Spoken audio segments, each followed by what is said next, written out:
राधे राधे, जय श्री कृष्णा। आप सभी को मेरे इस YouTube चैनल पर हार्दिक स्वागत है, अभिनंदन है। आज मैं आपको राइबोसोम पढ़ा रही हूँ, जो कोशिकांग है, सेल ऑर्गेनेल्स है। सेल ऑर्गेनेल्स है, कोशिकांग है, वो कौन सा है? राइबोसोम। अगर परीक्षा में आता है राइबोसोम क्या है, तो आप ये बताओगी राइबोसोम प्रोटीन फैक्ट्री है, प्रोटीन का कारखाना है, प्रोटीन का संश्लेषण यहीं होता है, प्रोटीन यहीं बनता है। क्योंकि हमारे शरीर में जो कोशिकाएं होती हैं, किसकी बनी होती है? प्रोटीन की। तो प्रोटीन का कारखाना राइबोसोम है। अति सूक्ष्म होता है, माइटोकॉन्ड्रिया से भी सूक्ष्म होता है। माइटोकॉन्ड्रिया से भी इसका आकार छोटा होता है, बहुत छोटा होता है। और एक कोशिका में राइबोसोम की संख्या करोड़ों में होती है। इतने सूक्ष्म होते हैं ये, करोड़ों की संख्या में होती है। क्योंकि प्रोटीन बॉडी के निर्माण के लिए, हर कोशिकाओं के निर्माण के लिए आवश्यक होता है। अति सूक्ष्म होता है। इसका आकार गोलाकार होता है।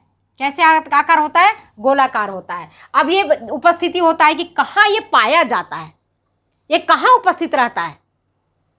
तो ये एंडोप्लाज्मिक रेटिकुलम, जैसे ये एंडोप्लाज्मिक रेटिकुलम है, तो रुक्ष एंडोप्लाज्मिक रेटिकुलम, जिसको हम अंतःप्रद्रव्य जालिका कहते हैं, उसके दीवारों पर, उसके नलियों के दीवारों पर, उसके पुट्टिकाओं के दीवारों पर, रुक्ष है ना, दीवारों पर ये चिपके हुए रहते हैं। क्या रहते हैं ये? अधिकांश मात्रा में ये अंतःप्रद्रव्य जालिका के दीवारों पर इस तरह से छोटे छोटे कण चिपके रहते हैं। कैसे याद करोगी? मैं आपका एक तरीका बता देती हूँ। जैसे धूल कण है घर में, तो धूल कण का कुछ हिस्सा हमारे शरीर के, है ना, त्वचा में चिपक जाता है, कुछ हमारे वस्त्र पर चिपक जाता है, बाकी सारे हमारे जो होते हैं, कुछ हमारे घर के अंदर भी बिखरे पड़े रहते हैं।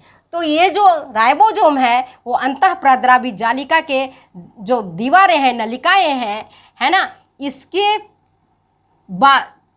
इसमें बाहरी तरफ ये चिपका हुआ रहता है राइबोसोम। और कुछ राइबोसोम माइटोकॉन्ड्रिया के मैट्रिक्स में उपस्थित रहता है। पहले भी मैंने पढ़ाया था माइटोकॉन्ड्रिया, जिसको हम powerhouse of the cell कहते हैं, माइटोकॉन्ड्रिया को, वहाँ चिपका हुआ रहता है। ठीक है। और कुछ राइबोसोम साइटोप्लाज्म में, कोशिका द्रव्य को मैंने पढ़ाया हुआ है, तो अब कोशिका द्रव्य का वीडियो देखना। कोशिका द्रव्य में यत्र तत्र बिखरा हुआ रहता है स्वतंत्र रूप से। ठीक है, समझ में आ गया बात? कुछ तो रहता है रुक्ष अंतःप्रद्रव्य जालिका में मुख्य रूप से उपस्थित रहता है, जिसको हम कहते हैं एंडोप्लाज्मिक रेटिकुलम अंग्रेजी में। कुछ इस साइटोप्लाज्म में यत्र तत्र बिखरा रहता है, और कुछ राइबोसोम माइटोकॉन्ड्रिया के मैट्रिक्स में उपस्थित रहता है। इतनी बात समझ में आ गई? इतनी बात समझ में आ गई? अब आकार मैंने बताया अति सूक्ष्म होता है, माइटोकॉन्ड्रिया से भी सूक्ष्म होता है। अगर प्रश्न ये पूछा जाए कि सेल ऑर्गेनेल्स में सबसे छोटा इकाई कौन है, सबसे छोटा ऑर्गेनेल्स कौन है, तो मैं बताऊंगी कि सबसे छोटा इकाई, सबसे छोटा जो आकार में है, वो राइबोसोम ही है। इसके बाद यह बना किसका होता है देखोगे, तो इसमें मुख्य रूप से आरएनए रहता है। किसका बना हुआ रहता है ये? आरएनए का, राइबो न्यूक्लिक अम्ल का बना रहता है। राइबोसोम कैसे याद रखोगी? राइबोसोम बना कैसे रहता है? राइबोसोम याद रखना, आरएनए, राइबो न्यूक्लिक एसिड। कैसे याद रखेगी? राइबोसोम राइबो न्यूक्लिक एसिड से ये बना हुआ रहता है। याद हो गया? किसका बना हुआ रहता है ये? राइबो न्यूक्लिक एसिड का बना रहता है। और इसमें प्रोटीन भी रहती है ना, प्रोटीन और आरएनए का बना रहता है। संख्या देखोगे तो जो व्यक्ति सुपोषित है, जो बालक सुपोषित है, जो व्यक्ति सुपोषित है, जिसके खाने में, जिसके आहार में प्रोटीन की प्रचुरता रहती है, उसमें राइबोसोम की मात्रा भी खूब रहती है, संख्या भी खूब रहती है। और जो लोग कुपोषित रहते हैं, जैसे बालक मालन्यूट्रिशन है, क्वाशियरकोर से पीड़ित है, मेरास्मस से पीड़ित है, उसके सेल को अगर हम देखेंगे माइक्रोस्कोप से जाकर के, इलेक्ट्रॉन माइक्रोस्कोप से जाकर के, तो राइबोसोम जो दिखाई पड़ेगा, जो करोड़ों संख्या में, है ना, एंडोप्लाज्मिक रेटिकुलम के चारों तरफ के दीवारों में चिपका हुआ रहता है छोटे छोटे कणों के रूप में, या माइटोकॉन्ड्रिया के मैट्रिक्स में रहता है, अथवा साइटोप्लाज्म में रहता है, इनकी संख्या भी कम होती है। जो कुपोषित रहते हैं, चाहे गर्भवती स्त्री हो, धात्री माता हो, या आपके बालक हो, उनमें ये कम मात्रा में रहता है, और जो सुपोषित रहते हैं उसमें ज़्यादा मात्रा में रहता है। अब इसमें प्रोटीन अणु, इसमें 50 से 55 प्रकार के इसमें प्रोटीन अणु पाए जाते हैं। 50 से 55 प्रकार के इसमें प्रोटीन अणु पाए जाते हैं। अगर देखोगे आकार के अनुसार से, विकास के अनुसार से देखेंगे तो आरएनए 2 प्रकार के होते हैं, है ना। एक विकसित होता है, दूसरा अविकसित होता है। एक इसको दो भागों में बांटा गया है, एक 70S, दूसरा होता है 80S। तो 70S मतलब इसको सेडिमेंटेशन से देखते हैं। सेडिमेंटेशन कैसे कि वैज्ञानिकों ने, शोधकर्ताओं ने क्या किया कि कोशिका से राइबोसोम को निकाला और विशेष प्रकार के जो उनके मशीन बने हुए हैं, जो यंत्र बने हुए हैं, उस यंत्र में राइबोसोम को इन्होंने डाला और हिलाया, और तेज गति से, है ना। तो देखा कि कुछ राइबोसोम टेस्ट ट्यूब के तली में बैठ जाते हैं, कितनी जल्दी बैठते हैं, कुछ बीच में रह जाते हैं, कुछ ऊपर रह जाते हैं। तो जो हल्का रहता है, ठीक है ना, वो ऊपर तैरता रहता है, जो भारी रहता है नीचे बैठ जाता है। आप नहीं कहते हो भारी आदमी, पत्थर क्या होता है, देखते हो ना, पत्थर जमीन पर पड़ा रहता है, भारी होता है, और पत्ता क्या रहता है, हवा में उड़ता रहता है। ऐसे याद करो। तो पत्थर जो रहता है वो जमीन पर बैठ जाता है, कंकड़ पत्थर है तो क्या होगा, टेस्ट ट्यूब में बैठ जाएगा, और जो हल्का रहेगा वो ऊपर तैरता रहेगा, है ना, पत्ते वत्ते टाइप का, भूसी उसी टाइप का। तो जो 70S होता है राइबोसोम, वो कम विकसित होता है। कैसा होता है वो, कम विकसित होता है। कहाँ पाया जाता है, प्रोकैरियोटिक्स सेल में, प्रोकैरियोटिक्स एनिमल्स में। कौन है वो कौन एनिमल्स है प्रोकैरियोटिक, वो एनिमल्स है जिसको हम नंगी आंखों से नहीं देख सकते हैं। नंगी आंखों से तुम्हें बैक्टीरिया दिखाई पड़ता है, वायरस दिखाई पड़ता है, नहीं दिखाई पड़ता, बहुत सूक्ष्म होते हैं। उनमें 70S राइबोसोम, अगर परीक्षा में आए कि 70S नहीं, यूकैरियोटिक्स एनिमल्स में, यूकैरियोटिक सेल्स में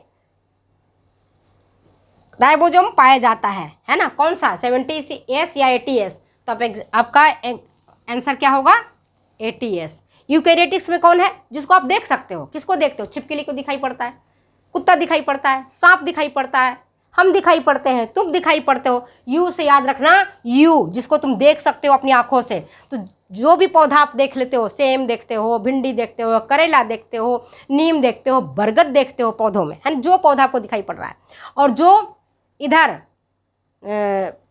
हम लोग हैं, मनुष्य है, जानवर है, हाथी है, घोड़ा है, बाघ है, हरिन है, इन सब में यूकैरियोटिक्स ये सब कहलाते हैं, और इनमें 80S राइबोसोम पाया जाता है। प्रश्न समझ में आ गया। प्रोटीन का कारखाना किसको कहते हैं, तो प्रोटीन कहाँ बनता है, प्रोटीन कौन बनाता है, तो प्रोटीन बनाने का काम करता है राइबोसोम। प्रोटीन और राइबोसोम को कौन बनाता है, ये मैंने पिछली वीडियो में बताया था। तो राइबोसोम को कौन बनाता है, ये आप पिछले वीडियो में जा करके देखना, केंद्रक में, ठीक है। प्रोटीन, इसमें राइबोसोम में प्रोटीन लगभग 50 से 60% रहता है। रिमेनिंग इसमें आरएनए का बना हुआ रहता है। इसमें प्रोटीन बनता है, दोनों ही प्रकार का प्रोटीन बनता है। ट्रांस मेम्ब्रेन प्रोटीन भी बनता है और सेगमेंटेड प्रोटीन भी बनता है। तो राइबोसोम जो आज मैंने आपको बताया है, वो आप ध्यान से देखना कि राइबोसोम का क्या काम है कोशिका में। कोई भी परीक्षा देने जा रहे हो, चाहे एलटी का दे रही हो, या तुम टीजीटी का दे रही हो, या पीजीटी का दे रही हो, हमारे जो बच्चियां हैं होम साइंस की, खास करके साइंस विषय इनका बहुत कमज़ोर है। एनाटॉमी एंड फिजियोलॉजी आपका बहुत कमज़ोर है। और आप परीक्षा में केवल आप क्या करते हो, एक पासबुक कहीं से ले आते हो, एक टेक्स्ट बुक कहीं से ले आते हो, फिर कहते हो अरे ये क्वेश्चन का आंसर क्या होगा, इस क्वेश्चन का आंसर क्या होगा, यहाँ क्वेश्चन का आंसर क्या होगा, इस क्वेश्चन का आंसर, बहुत कन्फ्यूज होते हो। लेकिन कन्फ्यूज हम कब होते हैं, जब हमें नहीं आता है। तो जब हम पढ़ेंगे, कंसेप्ट हमारा क्लियर रहेगा, तब हम कन्फ्यूज होंगे, बताओ तुम्हें, नहीं होंगे ना कन्फ्यूज। कन्फ्यूज नहीं होने के लिए एक एक चीज़ मैंने आपको, राइबोसोम को मैंने डिटेल्स में पढ़ाया है। इसके पहले मैंने न्यूक्लियस को पढ़ाया है, इसके पहले मैंने माइटोकॉन्ड्रिया को पढ़ाया है, कोशिका को पढ़ाया है, कोशिका की झिल्ली को पढ़ाया है, कोशिका मेम्ब्रेन को पढ़ाया है। तो सब कुछ को मैंने एक एक करके पढ़ाया। कोशिका से संबंधित कोई सा प्रश्न कहीं से भी आता है, अगर आपने वीडियो ध्यान से देखा होगा तो कहीं भी आप कोई भी किसी भी प्रकार की गलती आप नहीं कर सकते, ये मेरा दावा है। पर देखना सुनना आपका है।